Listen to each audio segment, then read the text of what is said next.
دا کتونکو تاسو کتلی شئ دا چترال دی او په چترال کې یو خوړ دی او هغه خوړ چې دی نو باقاعده جم شوی دی دونه یخني ده چې هغه خوړ چې دی نو عام طور پر اوبه بهیږي او په دې کې چې دی نو هغه اوبه پکې جم شوي دي خلک چې ورته یخبند وایي تاسو دا کتلی شئ دا ټولې اوبه چې دی نو جم شوي دي حالانکې دا د چترال بمبورید ورته وایي دا هغه ځای سیمه ده او دې وخت کې د ورځې تقریبا څه 12 بجې دي او 12 بجو باوجود نور هم شته دلته کې چې دی نو خوړ جم شوی دی نو دا زموږ علاقې دي الله پاک پر څونه حسن ورکړی دی ښایست ورکړی دی یخني پکې هم ډېره ده ملګري موږ راغلي یو او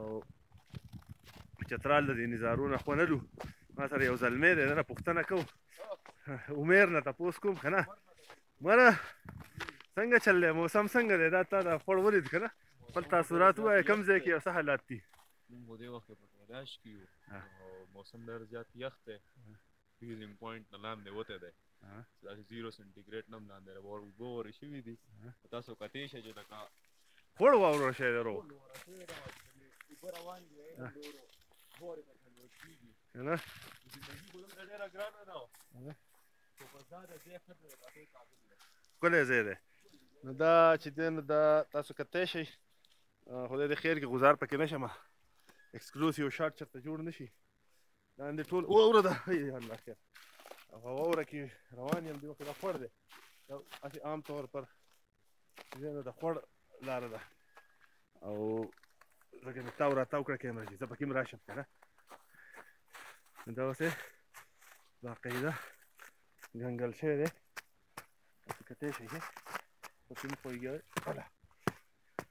تاسو په فلمونو کې په نیشنل جیوګرافیک ګورئ موږ ته مخامخ ښایو دا چې دی دا ټول خوړ دی په دې خوړ کې داسې بزهدارې اوبه چې دی جمع شوي دي داسې جنت دی ښایست دی ښکلا ده واورې دي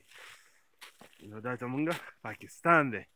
او دا زمونږ ښکلی پاکستان دی سوات هم ښکلی دی خو چترال هم ښکلی دی خو دلته چې کوم خلک اوسي هغې ژوند چې دی نو اغېزمن دی یخ دی او په دې یخبند کې که وښویې زما نو خلاص وختې به مې خدای دې خیر کړي دا خپلې مینهوالو ته دا ځایونه ښایو بالکل تاسو کتی شئ کاڼو په منځ کې کومې اوبه چې وي هغه جم دي